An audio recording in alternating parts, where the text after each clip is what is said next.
under the sun-dyed gold of the morning, dignitaries and professionals in accounting convened by the sandy shores of the Indian Ocean in the coastal town of Mombasa for Icpak's 39th annual seminar's second edition.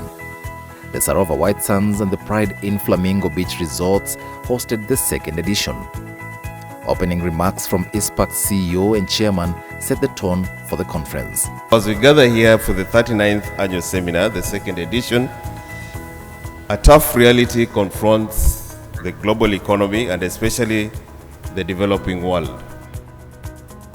This year's seminar focuses on the role of the accountancy profession in creating sustainable business practices globally. Ladies and gentlemen, this is the largest conference in terms of numbers and convergence of accountants in the East Africa region, and it is the forum to ask the right questions. And so, you have never been in the right place like you are here today. The second edition came on the back of a peaceful transition of power following the August general election. Leaders emphasized the need to enhance accountability and call out malpractices. I come to emphasize the critical role of the profession and the institute in strengthening the administration of justice in Kenya. We must resolve to detect and stop financial malpractices in all spheres, and more particularly in the justice system. We must refuse to be compromised. Accountants and lawyers are both in the same business, the business of accountability. Deputy Commissioner for Corporate Policy at the Kenya Revenue Authority outlined measures to address tax loopholes and the possibility of real-time tax collection. It gives me great pleasure to join you for this conference themed on role of accounting profession in creating sustainable business practices.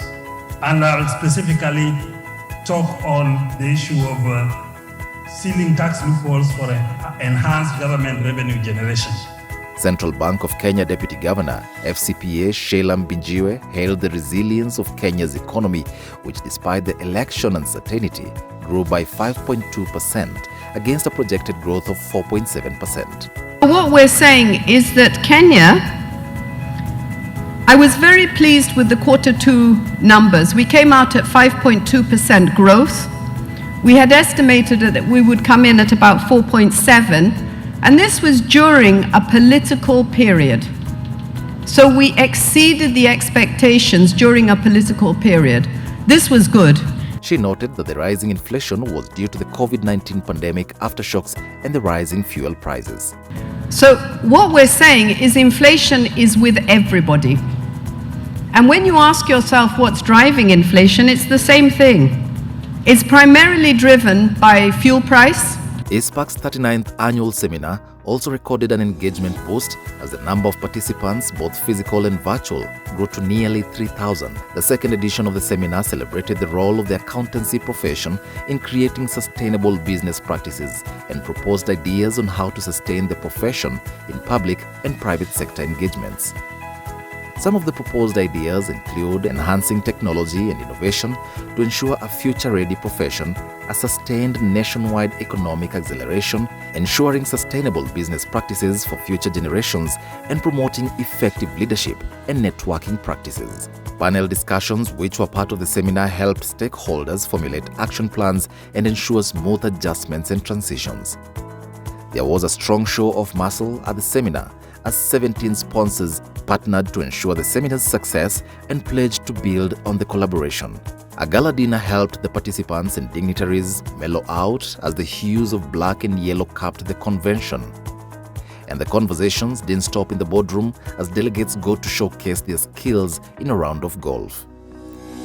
Against the relaxing rhythm of the lapping waves, participants lauded Icpak for the week-long seminar and underscored the need for such gatherings. I'm very happy to be here today, and it's been an awesome week. Through these 5 or 6 days we've been here, it's been an awesome week.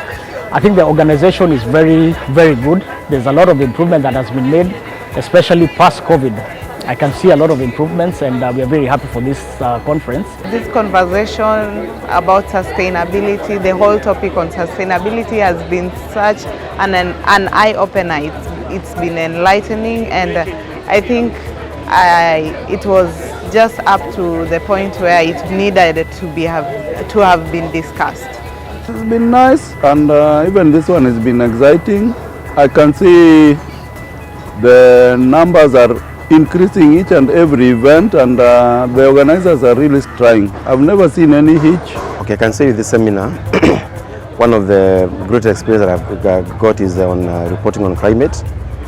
I've seen the climate reporting from an accounting angle, something that I've never thought. And of course, what I can say also in terms of the topics, we are pleased as an accountant. I've even shared with my friends. And as the 39th Seminar's second edition came to a close, members can be sure to count on a bigger and better seminar, as Icpak will be commemorating 40 years of consistently bringing together accountants in the public, private and global platforms for discourse. I'm very honored and pleased and delighted to deliver the concluding remarks on the last day of the 39th Annual Seminar Edition 2, themed The Role of the Accountancy Profession in Creating Sustainable Business Practices Globally. We at Icpak are very happy to be of service to our members and other participants by providing platforms like this one for establishing a dialogue and expert networks that we are convinced are useful for you.